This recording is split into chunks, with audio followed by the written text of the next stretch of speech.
levante a sua mão na direção da Andréia. O Diniz está aí. Cadê o Diniz? Está aí? Está lá no fundo. Vamos orar. Senhor, obrigado pela vida da Andréia. Obrigado porque o Senhor a trouxe. Agora que ela vai ministrar aos nossos corações, use-a de forma poderosa e extraordinária. E que nós saímos aqui, como nas outras noites, hoje pela manhã, abençoados, ministrados, tocados e transformados. No nome de Jesus, amém. Antes, porém, chegou o meu amigo Jairinho e a Cassiane, preciosos amigos. Fiquem em pé, Jairinho e Cassiane. Sabe, uma das coisas que eu mais admiro na Cassiane e no Jairinho é que eu conheço eles há anos. E eles continuam o mesmo. Isso é maravilhoso. Isso é maravilhoso. Quando as pessoas, elas não aderem à próxima moda espiritual, não é verdade? Elas têm uma postura, uma forma de ser, de crer, e elas seguem nessa passada. E vai deixando um legado, vai construindo uma história. Vamos aplaudir o Senhor para a vida deles? Obrigado por ter vindo. Daqui a pouco vocês vão estar ministrando também. À vontade. Deus abençoe. Você quer que eu coloque uma informação aqui quando faltar 10 minutos? Boa noite, gente. Estou muito feliz de estar aqui com vocês. E, para quem não me conhece, meu nome é Andréa. Eu tenho atuado como missionária em tempo integral na Missão Avalanche desde 2004. Sou membro da Igreja Missionária Unida do Brasil, de Ji-Paraná, Rondônia. Sei que tem gente de Rondônia aí. Mas, no final das contas, eu sou sul-mato-grossense. Sou campograndense. Mas sou neta de gaúcho. Casei com mineiro. E tenho um filho capixaba. Mas fiz faculdade em São Paulo. E converti em São Paulo. Sou grata a São Paulo por isso, porque pude receber a mensagem da salvação. E uma das coisas que eu tenho aprendido é reforçar, e eu quero já deixar essa dica aqui para nós, nesses tempos que a gente tem vivido, de avanço de outras religiões no Brasil.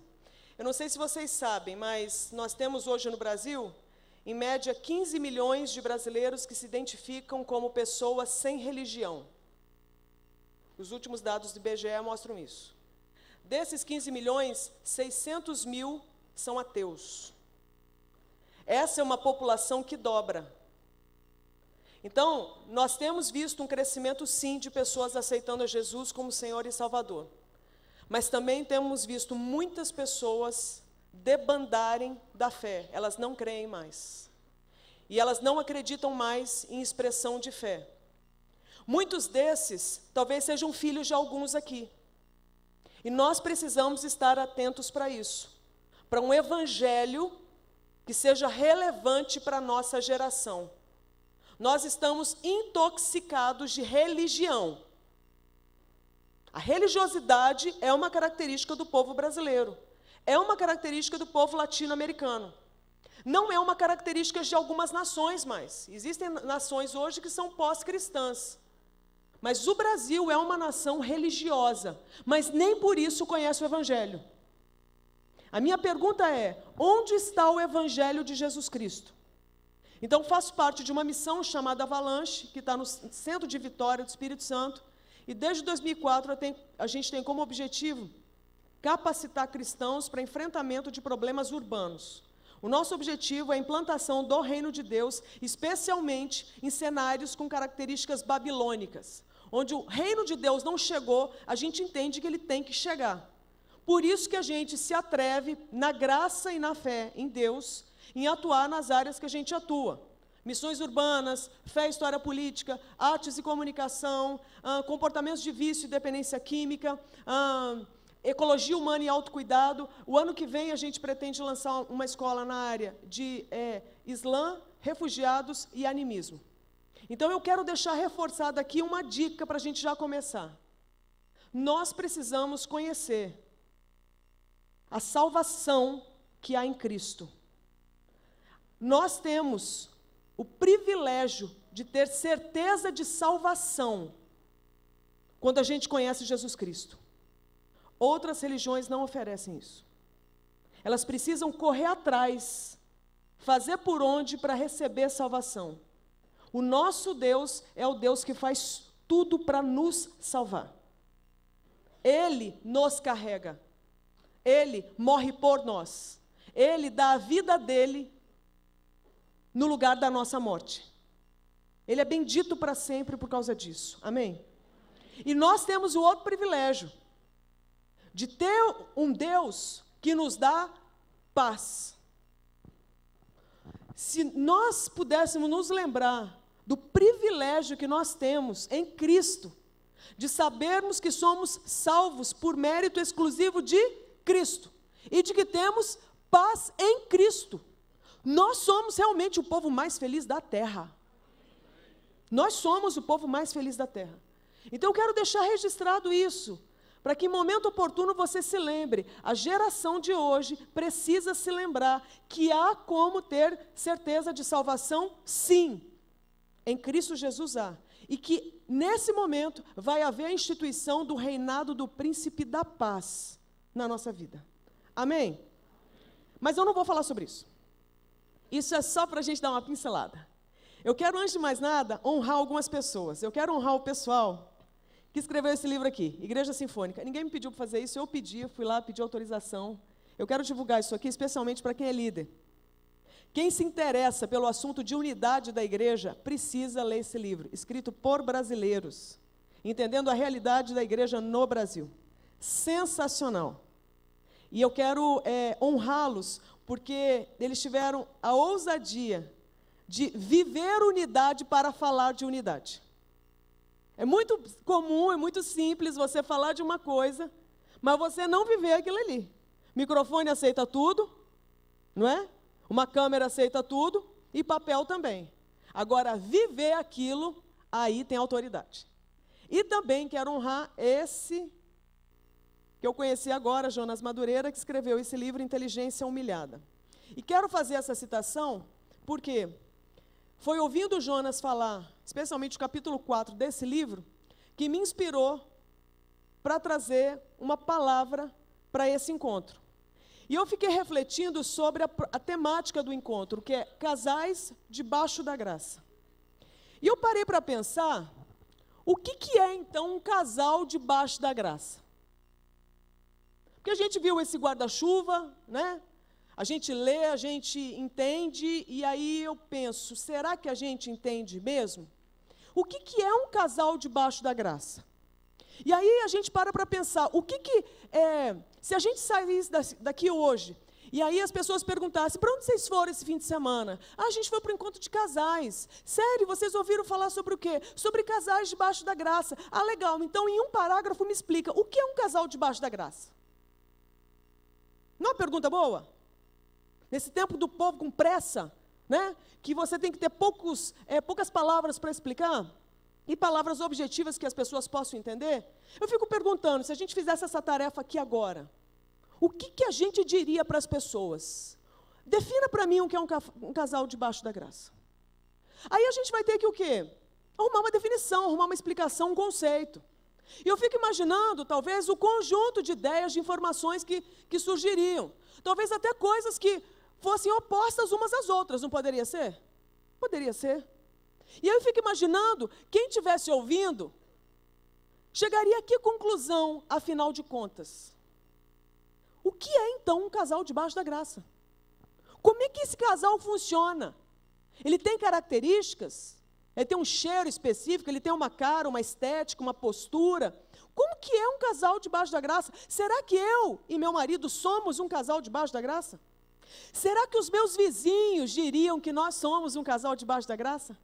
Será que os meus filhos diriam que nós somos um casal debaixo da graça? Será que as pessoas que trabalham com a gente, inclusive no ministério, diriam que a gente é um casal debaixo da graça ou da desgraça? Porque as pessoas estão o quê? Filmando a gente. É ou não é? As pessoas estão observando, as pessoas estão chegando às suas conclusões, as pessoas ouvem o jeito que a gente fala, veem o jeito que a gente se posiciona, veem o jeito que a gente dirige, que a gente come, que a gente joga lixo, né? Vem tudo.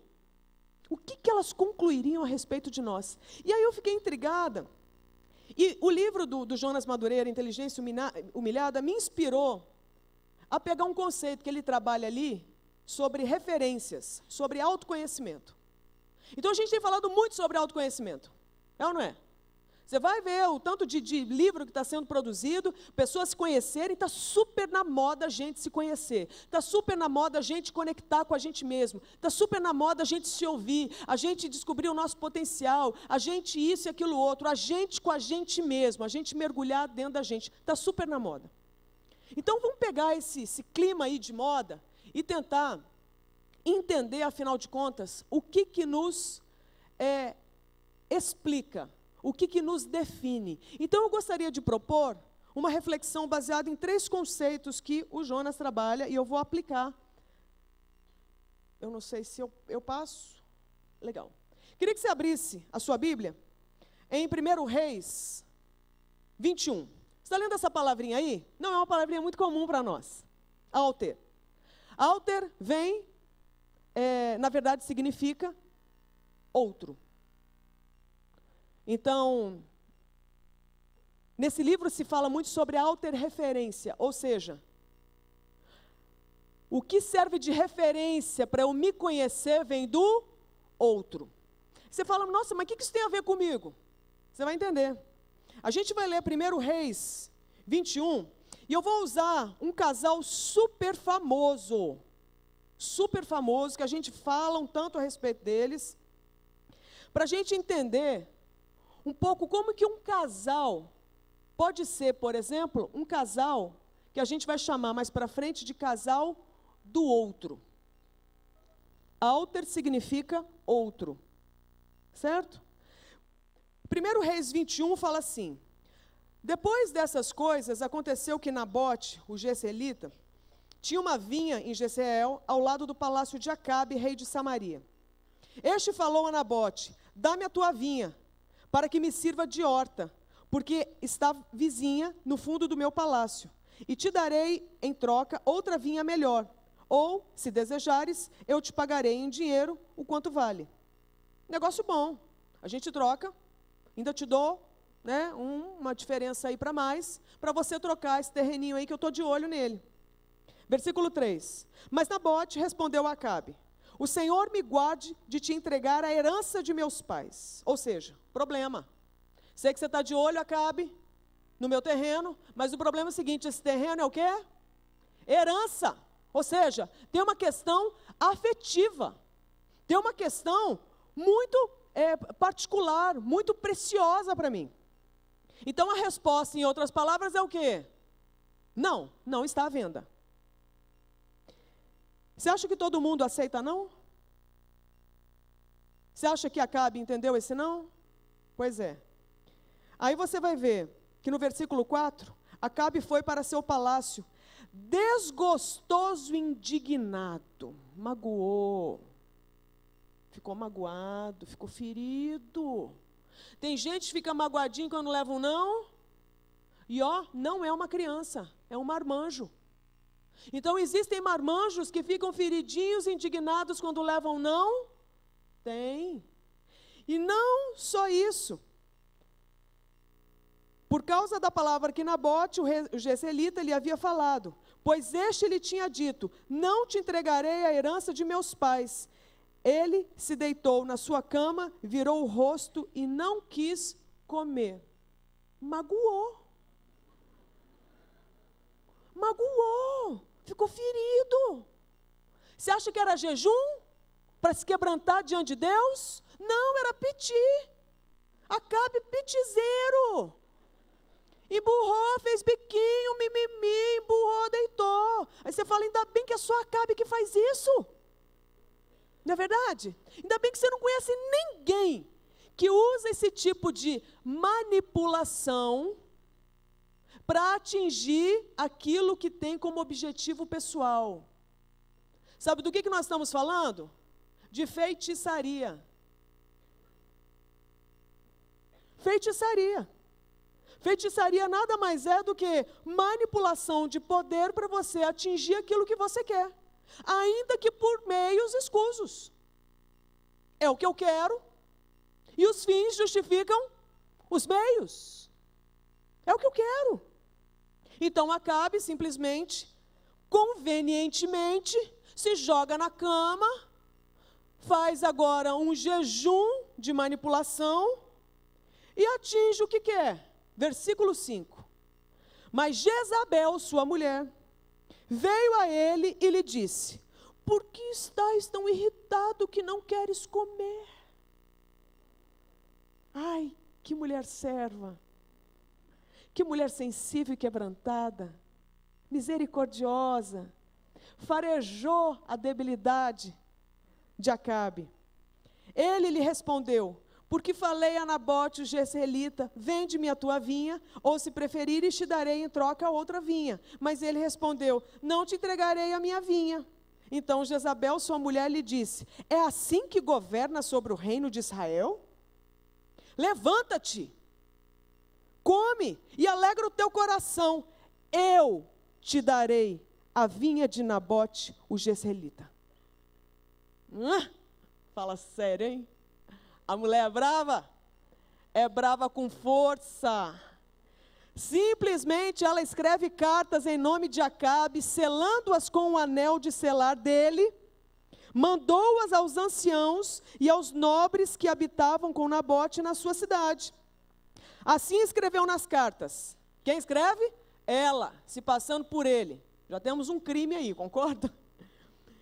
Decretai um jejum e colocai Nabote diante do povo. Colocai na frente dele 2 homens sem escrúpulos que o acusem dizendo: blasfemaste contra Deus e contra o rei. Depois, conduzi-o para fora e apedrejai-o até que morra.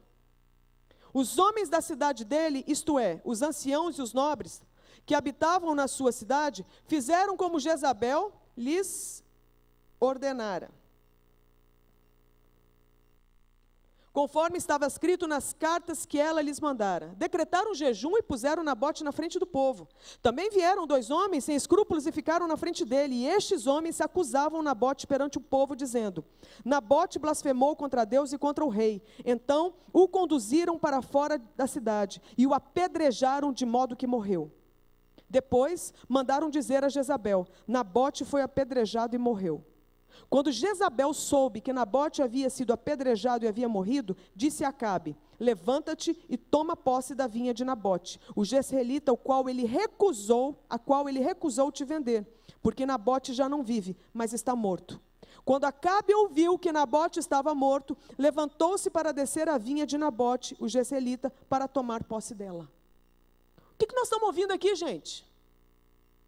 O que nós estamos ouvindo aqui? Nós estamos ouvindo uma história que, se a gente parasse para colocar agora Acabe numa lâmina e fôssemos examinar o caráter, a postura, a definição desse homem, nós chegaríamos a que conclusão?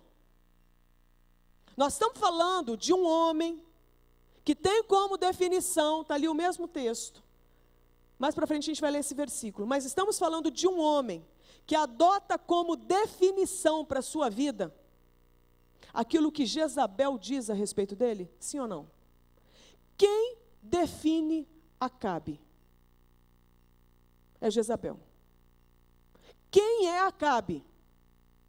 É o que Jezabel quer. O que ele faz? É o que ela determina. Quem governa a vida desse homem?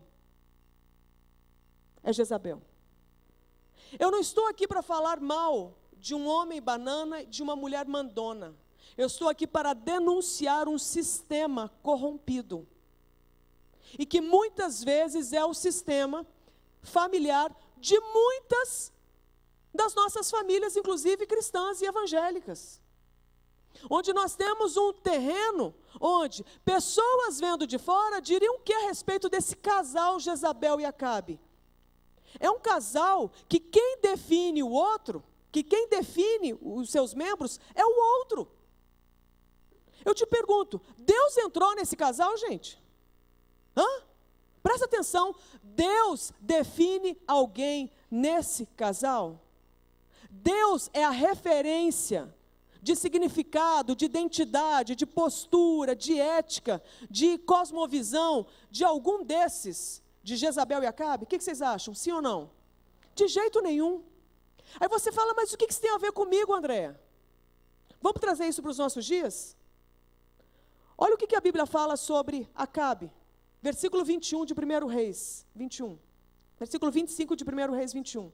Não houve, porém, ninguém como Acabe que se vendeu para fazer o que era mal aos olhos do Senhor, sendo instigado por Jezabel, sua mulher. E fez grandes abominações seguindo os ídolos, conforme tudo o que fizeram os amorreus, os quais o Senhor lançou fora da sua possessão de diante dos filhos de Israel. O que a gente está vendo aqui?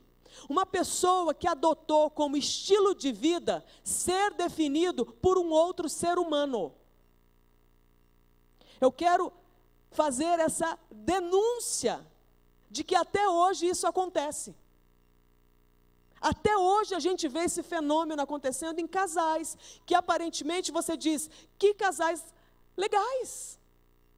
Eles vão à igreja, eles são membros, né, de igreja, eles são cristãos.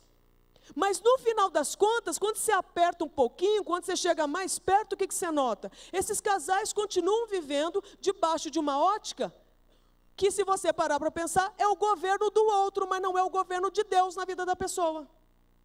Então você vai ver o quê? Mulheres subjugadas por homens violentos até hoje. Você vai ver a mulher cristã sendo estuprada pelo próprio marido. Você vai ver a mulher cristã maquiando o rosto para esconder a violência doméstica. Você vai ver homem sendo humilhado pela sua esposa. Mas que no final das contas não rompe, por quê? Porque o que o outro fala é o que me define. E eu baixo a cabeça e digo amém. Eu te pergunto, isso é um padrão bíblico? Isso é um padrão bíblico, pastor? Isso é um padrão bíblico, Rose? Onde Deus está de fora, e de repente alguém chega e fala, eu te dou essa terra. Eu te pergunto, cadê o Deus provedor? Cadê o Deus do limite? Cadê o Deus do certo e do errado? Da vida e da morte? Não foi convidado a estar nesse casal. E sabe o que é triste? Esses casais que se definem pela opinião do outro, eles continuam fazendo filhos. Eles geram a sua própria descendência. Eles geram crianças que estão assistindo essa cena de horror. Então, a gente precisava dar uma parada e uma pensada. Os nossos vizinhos, os nossos filhos, os nossos amigos, os nossos colegas, aqueles que trabalham conosco, observando a gente, observando a mim, ao Diniz, o que eles vão dizer a nosso respeito? Eles vão olhar para nós e vão dizer assim, tá, eu sei que vocês são missionários, eu sei que vocês são crentes, mas no final das contas, será que não é você que dá de dedo na cara dele, não é ele que dá de dedo na sua cara, e Deus nem fede nem cheira nessa vida de vocês? Eu acho que a gente precisava fazer essa avaliação, para isso tudo aqui fazer sentido. Concorda? Será que nós queremos ter o mesmo desfecho de Jezabel e Acabe? Quem quer? Foi trágico, gente. Então, se essa porcaria de autorreferência servisse para alguma coisa, mas serve para um pequeno reinado de um ser humano na nossa vida, e no final das contas acaba em miséria, no mesmo terreno onde Nabote cai morto. Existe agora a condenação do próprio Acabe e da própria Jezabel. Ou seja, aquilo que você planta, você vai colher. Mas se você ouve isso, você fala assim, não me identifico com isso. Então para concluir, a gente sabe que esse casal, ele vive assim, o outro, ou seja, o meu cônjuge é quem me define. Eu vou me adequar segundo as expectativas, demandas dessa pessoa, e Deus nem entra para dar palpite. Eu te pergunto, é um casal debaixo da graça? É um casal debaixo da desgraça. E ele pode estar indo meticulosamente, religiosamente à igreja, cumprindo os mandamentos que ele atribui como sendo os mais importantes, mas o crucial para viver realmente isso aqui, ele não conhece. Aí você ouve e você fala assim, eu não me identifico. Te dá uma notícia ruim. Esse não é o único conceito que possa nos definir. Existe um segundo conceito. Então a gente falou sobre a autorreferência. Nós vamos falar agora sobre a egorreferência. A egorreferência, a gente vai dar uma lida no texto que está lá em Lucas. Lucas 15, se tiver com Bíblia, abre aí, por favor, porque eu acho muito legal você conferir, para você ver se eu estou viajando ou não. Bom, não é? Lucas 15 é uma parábola que Jesus usou para descrever um tipo de pessoa. Então você vai matar a charada. Por que é uma ego-referência? Então Lucas 15, a partir do versículo 11, fala o seguinte: disse mais, então é Jesus dizendo, certo homem tinha 2 filhos. O mais moço disse ao pai, pai, dá-me a parte dos bens que me cabe por herança. Então o pai repartiu seus bens entre eles. Poucos dias depois, o filho mais moço, juntando todas as suas coisas, partiu para um país distante e lá desperdiçou os seus bens, vivendo de modo irresponsável. E depois de gastar tudo, houve naquele país uma grande fome, e ele começou a passar necessidade. Então, se colocou a serviço de um dos cidadãos do país, e este o mandou para os seus campos para cuidar de porcos. Ele desejava encher o estômago com as alfarrobas que os porcos comiam, mas ninguém lhe dava nada. Ele, porém, caindo em si, disse, quantos empregados de meu pai têm fartura de comida, e eu estou aqui passando fome? Vou me levantar, irei até meu pai e lhe direi, pai, pequei contra o céu e contra ti. Não sou mais digno de ser chamado teu filho. Trata-me como um dos teus empregados. E levantando-se, foi para seu pai. Estando ele ainda longe, seu pai o viu. Encheu-se de compaixão e, correndo, lançou-se ao seu pescoço e o beijou. E o filho lhe disse, pai, pequei contra o céu e contra ti. Não sou mais digno de ser chamado teu filho. O que a gente observa aqui? Que existe um tipo de pessoa que não vai procurar no outro a opinião sobre si. Está entendendo? Está claro até aqui? Acabe precisava da opinião de Jezabel para se definir. É Jezabel que manda em quem Acabe é. É Jezabel que define a postura, o funcionamento de Acabe. Aqui não. Nessa parábola a gente descobre um outro fenômeno sobre o ser humano. Ser humaninho consegue inventar cada moda. Ser humaninho, então, chegou à seguinte conclusão. Não quero saber do outro sendo um tirano e me definindo. Eu vou eleger um outro tirano. Quem? Eu. Olha que sucesso. Dá licença. Eu posso, empino o nariz, encho o peito e falo, dá licença que eu posso. Eu escolho o que eu quero fazer da minha vida, da nossa família, do nosso sustento, do nosso tudo. Então muda de um tirano para outro. Só que o problema é o seguinte, continua sendo de carne e osso. E eu nunca vi carne e osso, gente, conseguir cumprir o papel de Deus. Você já viu? Deus é Deus e gente é gente. Criador é criador, criatura é criatura. Ai de quem troca as bolas. E nessa situação a gente vê alguém como esse filho que empina o nariz e fala, por mim, papai, você estaria morto, porque eu estou de olho não é em você, é na sua herança.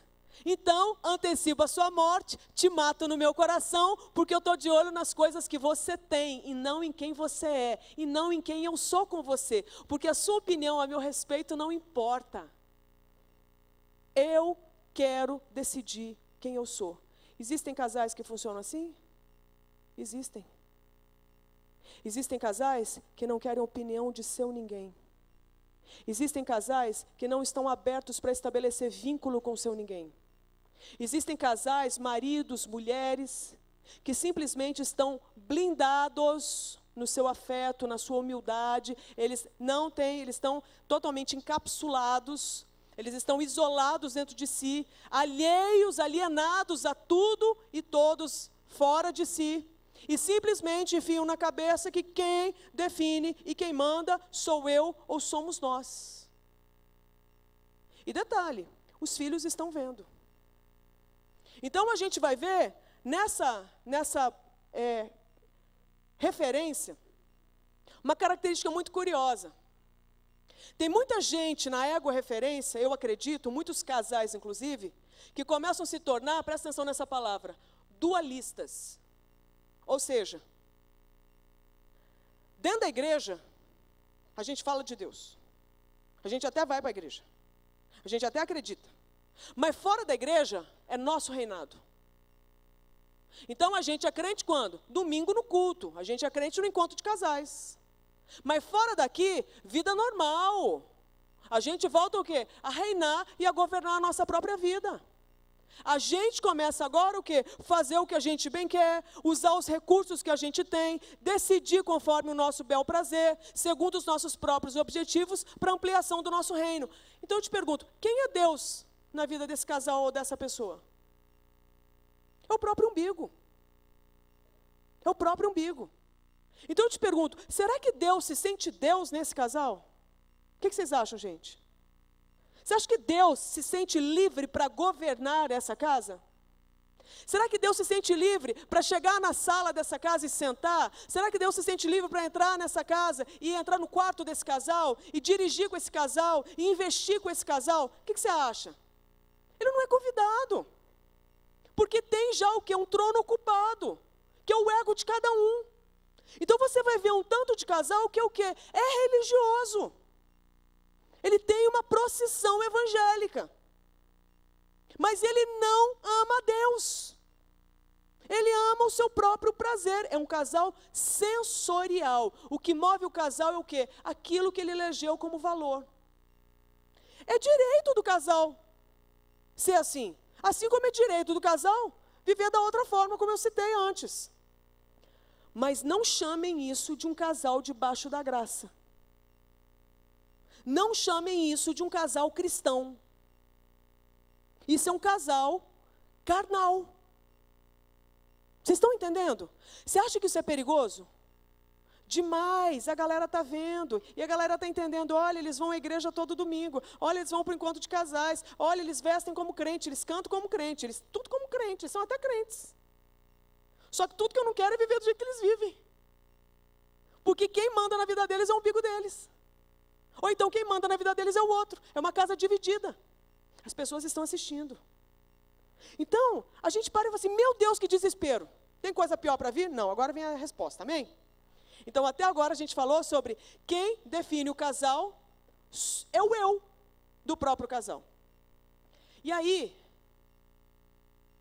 é um problema, porque eu me defino, né? Você se define, eu me defino e Deus está do lado de fora. A gente tem um casal assim. Então, não é um casal debaixo da graça. E, por fim, a terceira e última referência, graças a Deus para nos dar esperança, é ou não é? A gente tem a teorreferência. Teorreferência, teo significa o quê? Deus. Então, olha, Deus está chegando no casal, amém? Deus pode estar mudando a referência de muitos casais nesse encontro. Eu acredito nisso. Eu acredito nisso. E eu acho que o que eu estou falando não é nada de novo do que já foi dito. A única coisa que eu estou fazendo é dar nome para as coisas, porque eu acho que sistematiza, facilita a gente na hora da gente entender e a gente se posicionar. Então a gente fala assim, nossa, a gente estava indo realmente mais para a alter referência. A gente estava indo mais para a ego referência. Gente, a gente está fora do prumo. Qual é a nossa escolha hoje? A nossa escolha, então, talvez seja a teorreferência. Aí vamos ler lá em Lucas 3. Lucas 3, a partir do versículo 21. Vocês estão entendendo até aqui, gente? Quem está entendendo, dá um amém aí para eu entender. Nossa, que pessoal maravilhoso. Sensacional. Lucas 3, 21 e 22. Depois que todo o povo fora batizado, e Jesus também, enquanto ele orava, o céu se abriu. E o Espírito Santo desceu sobre ele em forma corpórea, como uma pomba. E uma voz disse do céu, tu serás meu filho amado? Tu? Quando tu começares teu ministério e fizeres milagres, serás meu filho amado? Tu, quando bombares e destruíres Satanás, será o meu filho amado? Não, você já é Jesus. Sem ministério, sem milagre, sem ter morrido e ressuscitado, você já é meu filhão amado, a alegria da minha vida. Coisa linda. Aí você fala glória a Deus, aleluia, e te pergunto, por que você está glorificando? Por que você achou isso tão lindo? Você quer ver uma razão boa? A gente vai ver que logo depois dessa cena que foi o batismo de Jesus, Jesus foi levado pelo Espírito Santo para onde? Para a sinagoga? Para casa para descansar? Não. Para o deserto. Para ser tentado pelo diabo. É curioso porque a Bíblia fala que esse espírito que leva não é o espírito de Beelzebu. É o Espírito Santo. O Espírito Santo nos leva a desertos, então? Sim ou não? Sim! Essa ideia de anunciar um evangelho triunfalista, que anuncia que nós não passaremos por deserto, não está na Bíblia. O evangelho de Jesus Cristo tem um espaço para o deserto, para você e para mim. Deserto, árido, difícil, torra a moleira da gente, escassez. Estava a galera lá com Jesus fazendo piquenique, sozinho, sem internet. Consegue imaginar isso? Consegue imaginar essa cena? Sem ninguém, sem internet, sem Wi-Fi, não tinha nada. Só uma serpente rondando, esperando a hora certa para abocanhar. E passa o dia 1 e nada, e dia 2 e nada, e dia 3 e nada, e dia 4, 40 dias Jesus sozinho, com a serpente rondando. Lá pelas tantas deve ter ouvido o quê? Barriga de Jesus roncar. Certo? Essa foi a hora que a danada, sagaz, astuta, estrategista, fareja aquilo ali, ouve e fala, é a hora. E aí Jesus, fala sério, você não é o cara? Você não é o filho de Deus? O amadinho de Deus? Acho que não, né? Estou passando fome. Que pai é esse que deixa o filho passar fome, hein, Jesus? É ou não é uma cobra? É ou não é uma cobra? Você já ouviu isso? Eu também já ouvi isso várias vezes. Em momentos de dificuldade, quando você ouve qual voz? Cadê o teu Deus que te abandonou? Cadê o teu Deus que deixa o teu filho levar um tiro enquanto você está aqui? Ontem nós recebemos uma ameaça de morte. Alguns amigos aqui sabem. Cadê? Cadê o teu Deus que está ameaçando pegar teu filho lá? Você aqui fazendo a obra. Cadê? Cadê? Cadê teu Deus? Então a gente passa por deserto? Passa. E nessa hora de deserto, é curioso. De tudo que o diabo poderia nos tentar, ele traz qual seta? Você sabe que o único poder que o diabo tem, ele não tem poder nenhum, a não ser da mentira. É o único poder do diabo. Eu acho que, inclusive, é por isso que a primeira tentação dele na humanidade foi justo com Eva. Porque o forte do feminino sempre é o quê? Ouvir. Então, para um bom mentiroso, ele precisa do quê? De um bom ouvinte. E o feminino tem como característica ouvir. Ele não foi direto em Adão, mas ele foi direto nela. Terreno fértil, ouviu. Por isso que nós, mulheres, temos que estar muito atentas ao que a gente ouve. Porque aquilo que a gente ouve, infelizmente, muitas vezes se torna uma verdade. E aí a gente é tão persuasiva na forma como a gente acredita, que muitas vezes o homem acaba acreditando por causa da nossa influência. Resultado, Satanás chega para Jesus e questiona a identidade de Jesus. Baseado numa sensação negativa que Jesus sentiu, chamada fome. Você passa por sensações negativas durante o seu dia? Passa, e eu também. Todos nós. Se alguém anunciou um evangelho, de que o evangelho te deixaria vacinado, imune a sensações negativas, eis que te digo, mentiram. Porque nós, nesse mundo que jaz no maligno, passaremos por sensações negativas, difíceis, negativas entre aspas, mas difíceis, todo dia talvez. E mesmo assim, eu te pergunto, significa que Deus nos abandonou? É aí que o diabo vai nos tentar. Cadê o teu Deus que diz que te ama e te deixa com fome no deserto?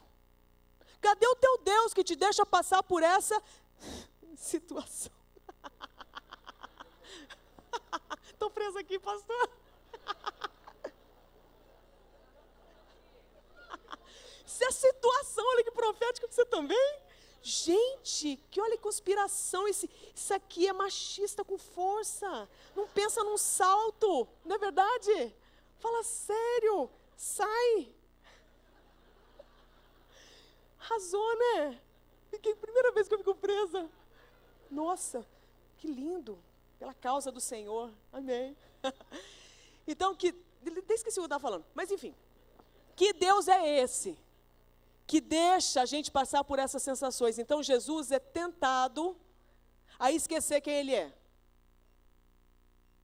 E a gente vai ter um tanto, ouve isso que eu estou te falando, você que está passando por luta, por crise. Você que está sendo bombardeado, estou sentindo de falar isso para quem está passando por crise de fé. Eu imagino que deva ter gente aqui que esteja por um fio na fé, querendo abandonar inclusive o Senhor. Gente, talvez tenha feito prova com Deus e falado assim, eu vou agora porque eu quero ver se Deus vai fazer alguma coisa.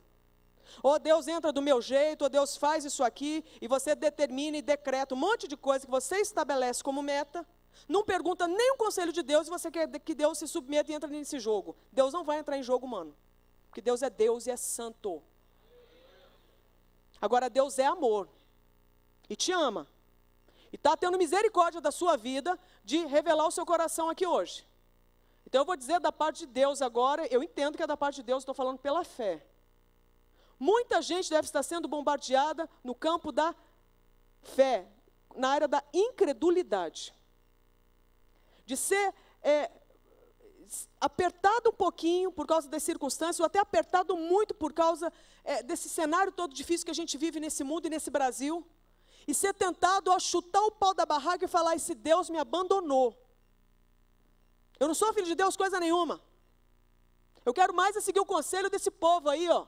Ou então eu quero escolher o que eu quero fazer da minha vida. Muita gente deve estar tentada a recuar da teo-referência e ir para ego-referência ou para auto-referência. O outro me define ou eu me defino. Lembra quem você é. Jesus passou pela mesma situação que você está passando hoje. Jesus passou pelo mesmo desafio, pelo mesmo frio na barriga, pelo mesmo medo. E eu falo isso especialmente para os homens, que eu imagino que devam estar carregando um peso danado num cenário de crise desse.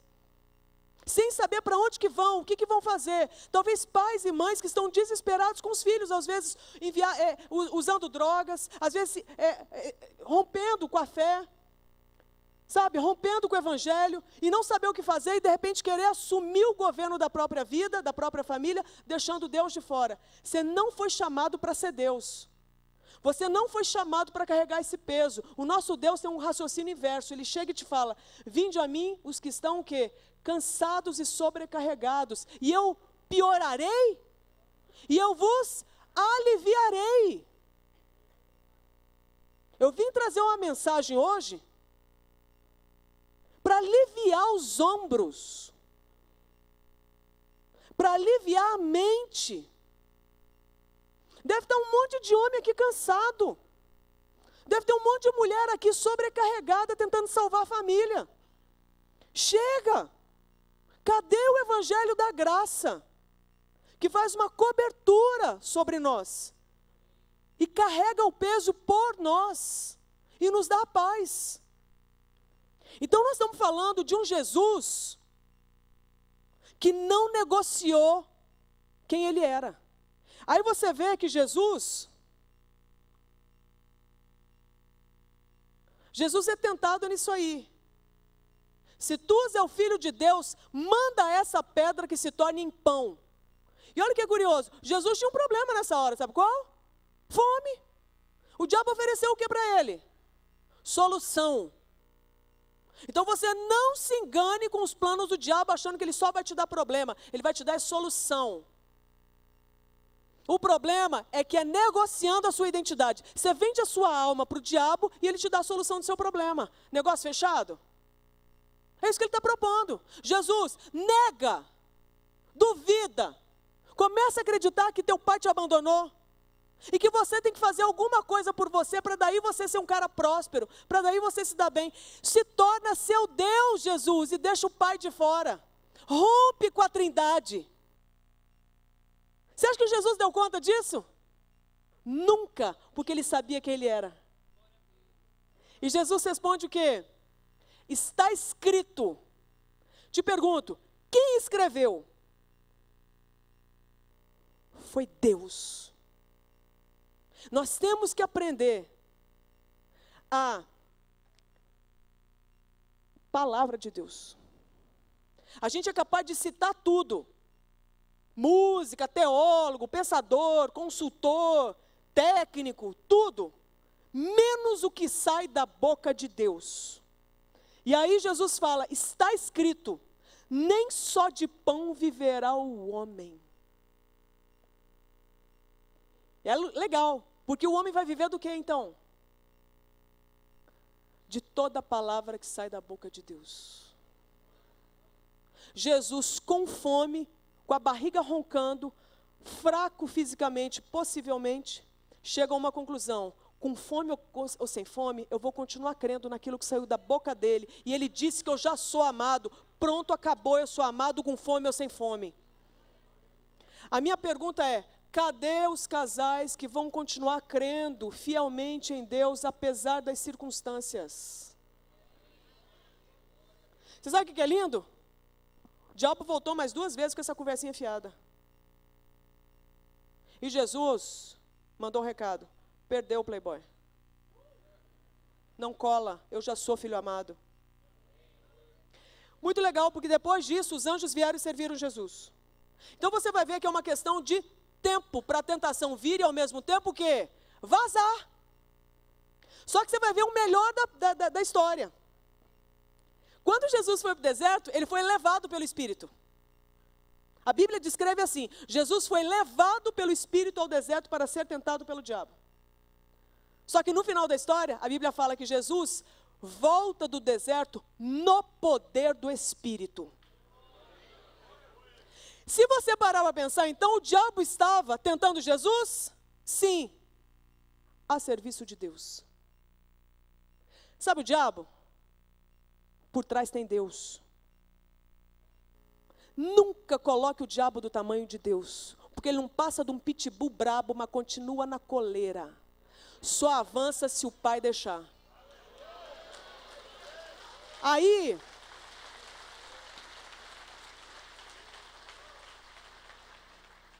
o que a gente precisa então escolher hoje aqui é o quê? O que me define, afinal de contas?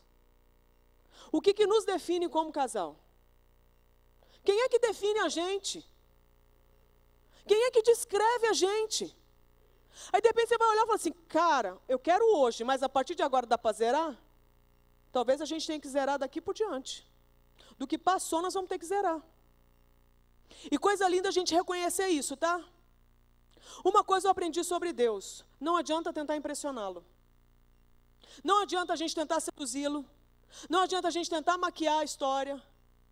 Uma coisa que liberta a gente é a verdade. E se tem uma coisa que Deus dá conta, é da nossa verdade. É a gente ser verdadeiro com Deus. Então, isso é um troço que eu acho que falta demais. Estava pensando sobre esse versículo aqui, que eu acho que é um dos mais bonitos e a gente fala pouco sobre ele na Bíblia. Gênesis 3:8 tem um texto que passa batido. E ouvindo a voz do Senhor Deus, que passeava no jardim à tardinha, esconderam-se o homem e sua mulher da presença do Senhor Deus entre as árvores do jardim. Como que essa frase começa? Tem um verbo. Ouvindo.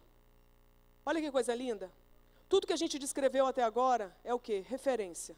Ou o outro me define, ou eu me defino, ou Deus me define. Para qualquer um desses 3 me definir, eu vou ter que ouvir. A minha pergunta hoje é, quem que a gente anda ouvindo, hein? Porque aquilo que eu ouço, a Bíblia fala que é o quê? O que vai gerar fé. Porque a fé vem pelo ouvir a palavra de Deus. E se não for a palavra de Deus que a gente ouve? A gente vai continuar tendo fé, só que naquilo que não presta. A questão é o que eu ouço, quem eu ouço. Ali está dizendo que esse homem e essa mulher reconheceram a voz do Senhor. Por que eles reconheceram? Eles cansaram de caminhar com Deus nesse jardim. Eles cansaram de ter momentos de intimidade com Deus nesse jardim. Eles trocaram ideia com Deus. Eles tiveram vida com Deus. E lá pelas tantas, eles ouviram, de certo, Deus chegando lá cantarolando, conversando, né, falando.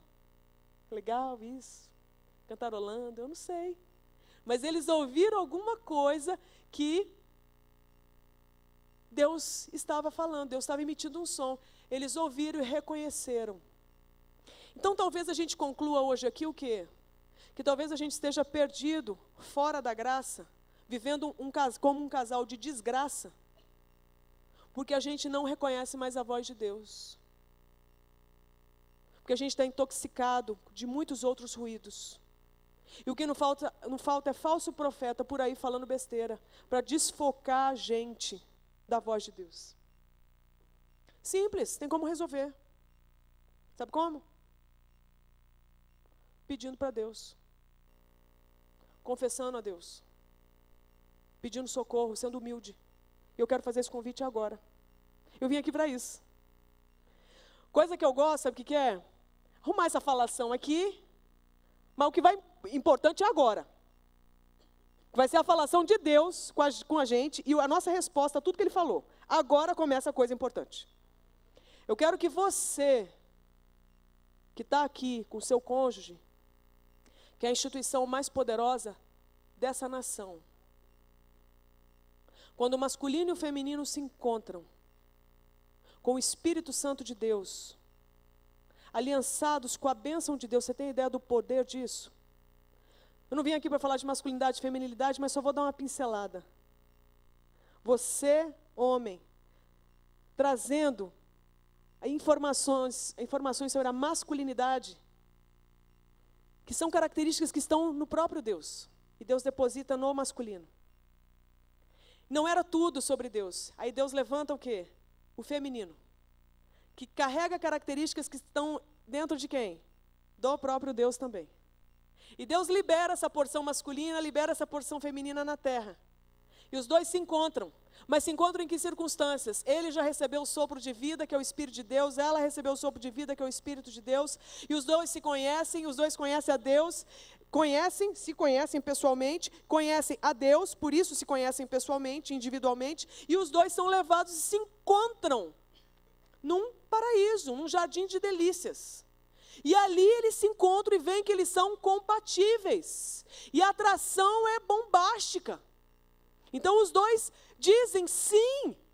E Deus abençoa, porque tinha tudo para abençoar pela compatibilidade. Eram compatíveis espiritualmente, eram compatíveis emocionalmente, eram compatíveis fisicamente e eram totalmente diferentes. Mas eram compatíveis. Os dois se encontram e Deus abençoa o primeiro casamento. Na igreja chamada Deus, no cartório chamado Deus, e teve até festinha, no cerimonial chamado sexo, que foi a celebração. Olha que sucesso. É isso. Prendi de novo. Vai celebrar o fim da solidão. Então isso era para ser o quê? A coisa mais poderosa que a terra já viu. A terra tinha visto uma porção masculina, a terra tinha visto uma porção feminina, a terra não tinha visto esses dois juntos. E quando esses dois juntam, a terra bate o olho e fala, ué, 100% masculino, 100% feminino? Eu só vi isso em alguém. Em quem? No próprio Deus. Ele chegou na terra. Não é à toa que quando esses dois se tornam um, sai vida. Vida, vida, vida. É lindo demais. Então o que era para ser esse sexo? Era para ser o reflexo de Deus na terra. Por isso que o adultério não é para você. Por isso que aventuras sexuais não são para vocês. Por isso que a pornografia não é para você. Nós não precisamos disso. Nós temos que entender o propósito. Você encontrou traços de Deus nesse cônjuge que está do seu lado. E você é o conjunto dos outros traços de Deus que essa pessoa precisava para ser o quê? A figura de Deus na terra. Então nós somos um símbolo de Deus nessa terra. Só que nós temos que lembrar disso. Por isso que nós precisamos da referência que vem de Deus. Até a referência. E de repente a gente olha e fala assim, eu não entendia isso até agora. Mas eu estou a fim de zerar o resto. Ou eu estou a fim de passar na peneira e falar, Deus, a partir de agora eu quero caminhar nisso. Eu quero caminhar nisso, olha. um casal debaixo da graça.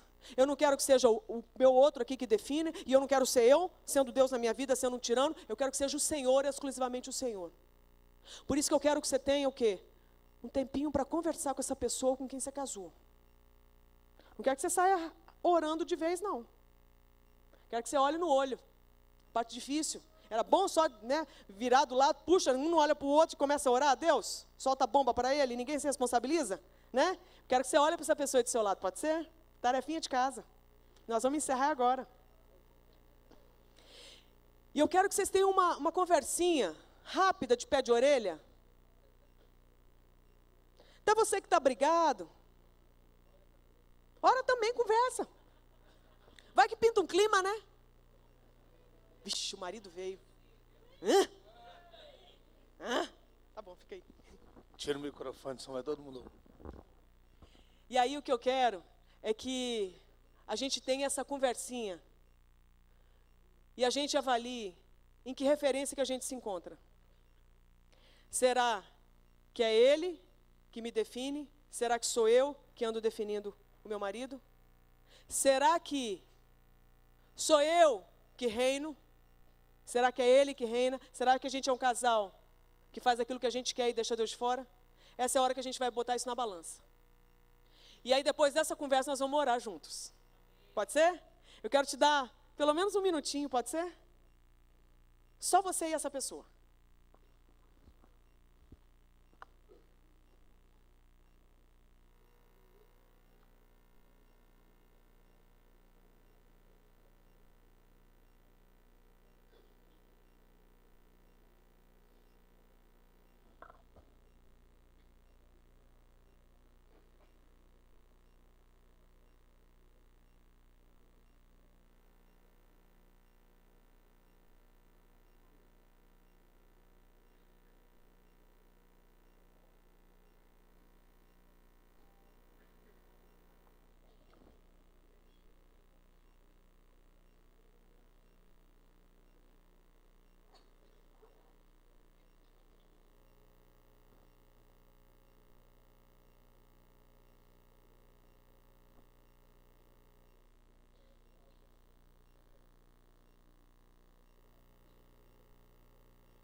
E agora, gente, vocês podem conversar depois também. Tá certo? Bom, né? Coisa boa quando um casal conversa, né? Agora a gente pode fazer uma escolha. Né? A gente pode fazer uma escolha agora. E apresentar essa escolha diante do trono da graça. Existe um trono de graça, sim. Existe um Deus que tem misericórdia de nós, sim. E aí a gente pode fazer uma escolha agora. Aí de repente você fala assim, André, eu estou com medo de fazer mais uma escolha e de não dar conta. Não, você não vai dar conta. Eu também não vou. Mas Deus em nós dá. Deus em nós dá. De repente vai ter gente que vai falar assim, cara, como eu estou feliz, nós estamos no caminho dessa tel referência. De repente a gente fala assim, nossa, eu me dei conta, a gente está indo para outros rumos. Vamos fazer esse ajuste aqui agora. Qual que é a nossa escolha? Tem gente aqui que sacou, está convencido de que está fora dessa tel referência? Tem. Cadê vocês que a gente quer orar junto? Levanta aí. Mostra a cara, isso aí. Coisa linda. Coisa boa é reconhecer, não é? Isso aí. Se vocês tiverem filhos, ou discípulos, ou vizinhos, acho que estariam muito orgulhosos desse momento. De ver e falar assim, que bom que chegaram a essa conclusão.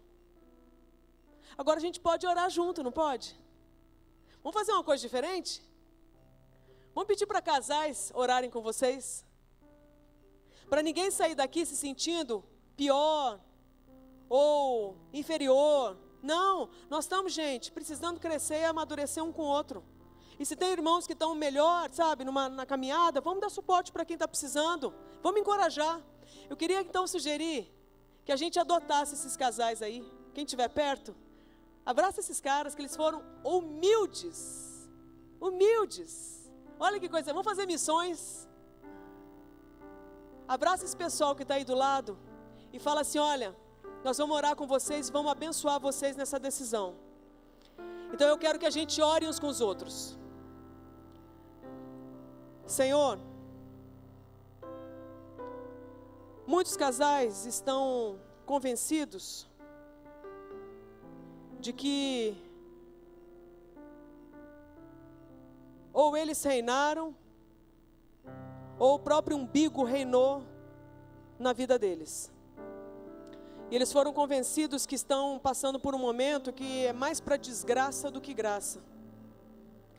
E esses casais entenderam hoje que não dá mais para eles. E mais do que colocar mais fardo sobre eles, nós queremos aliviar. E nós queremos pedir no nome de Jesus que o Senhor esteja dando suporte para eles agora. E que aquilo que parecia ser insustentável, impraticável, impossível, passe a ser possível com o estabelecimento do governo do Senhor na vida deles. A escolha desses casais é que o Senhor os defina. A escolha desses casais é que eles sejam aquilo que sai da boca do Senhor e não aquilo que sai da boca deles ou da boca um do outro. A escolha deles agora, Deus, é que o Senhor governe e o Senhor reine. A gente sabe que isso é impossível para nós, se depender só da gente. Mas a gente sabe que isso é possível se o Senhor entrar. Nós queremos experimentar aquilo que esse encontro trata. Nós queremos ser um casal debaixo da graça. Nós queremos ser um casal que não é definido pelo mundo, pelo sistema do mundo, que não é definido pelas nossas emoções. Nós queremos ser um casal que é definido por aquilo que sai da sua boca a nosso respeito. E nessa hora nós não oramos só por eles, mas nós oramos por todos nós. Amém, irmãos? Todos nós. Eu queria que todos que puderem que se levantassem. Como quem se apresenta diante do rei, respondendo a uma convocação, de que nós não vamos nos conformar com um sistema que a gente sabe que não funciona. Nós queremos aquilo que funcione. O que funciona é o reino de Deus. Nós existimos para funcionar dentro do governo de Deus. Então nós vamos anunciar essa nossa escolha agora para o Rei dos Reis, para o Senhor dos Senhores. Eu quero que você ore junto comigo. Vamos fazer agora, olha, sabe, um som estrondoso de um povo que responde ao chamado do Rei. E nós vamos consagrar o nosso casamento a Deus, sim. Então junta com essa pessoa com quem você casou e apresenta, ora junto. Não me espera começar a orar não. Vamos orar junto. Deus, nós estamos nos apresentando diante do Senhor como quem responde a um chamado. Nós somos desafiados hoje aqui a apresentar o nosso casamento, passar numa peneira para ver em que pé que a gente está. E a gente sabe que tem hora que a gente acerta, tem hora que a gente erra, mas a nossa escolha é continuar tentando acertar a sua soberana vontade. A gente sabe que se depender de nós sozinhos a gente não vai dar conta, mas o Senhor vive em nós pode. E a nossa escolha hoje é estar casado com o Senhor e continuar casado com essa pessoa com quem um dia a gente disse sim, para quem um dia a gente disse sim e se aliançou. Nós escolhemos casar hoje de novo, um com o outro, porque estamos casados com o Senhor. E nós escolhemos, Deus, olhar esse casamento com um olhar de esperança. E nós escolhemos olhar para esse casamento com um olhar de fé, com um olhar também de gratidão, com alegria no coração. Nós escolhemos olhar para esse casamento, Deus, com menos criticismo, com menos condenação e culpa. Nós escolhemos, Deus, olhar para esse casamento com expectativa de que dias melhores podem vir, porque o Senhor se faz presente. Nós escolhemos sair daqui mais animados, otimistas e motivados. Nós escolhemos anunciar o casamento como uma boa notícia para a humanidade. Nós escolhemos anunciar o casamento heterossexual, inclusive, como uma boa notícia para a humanidade.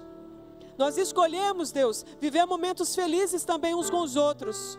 Nós escolhemos, Deus, estar ao lado um do outro, mesmo que a gente passe por momentos de luta, mesmo que a gente já tenha ferido muito um ao outro, mesmo que a gente tenha traído a confiança um do outro, mas a gente escolhe continuar tentando. E a gente escolhe fazer do nosso casamento não um campo de batalha, mas uma parceria, uma colaboração para a gente melhorar a vida do outro, para que a gente junto amplie o seu reino nessa terra e faça a sua alegria ser completa, e com isso a nossa também seja completa. Nessa noite nós dizemos sim, sim para o Senhor, sim para nós, sim para o nosso casamento, e nós dizemos não para tudo que é das trevas, nós dizemos não para tudo que é da carne, nós dizemos não para tudo que é do mundo. Nós não queremos contaminação no nosso casamento. Então purifica-nos através do Teu Santo Espírito, em nome de Jesus. Amém. Deus te abençoe.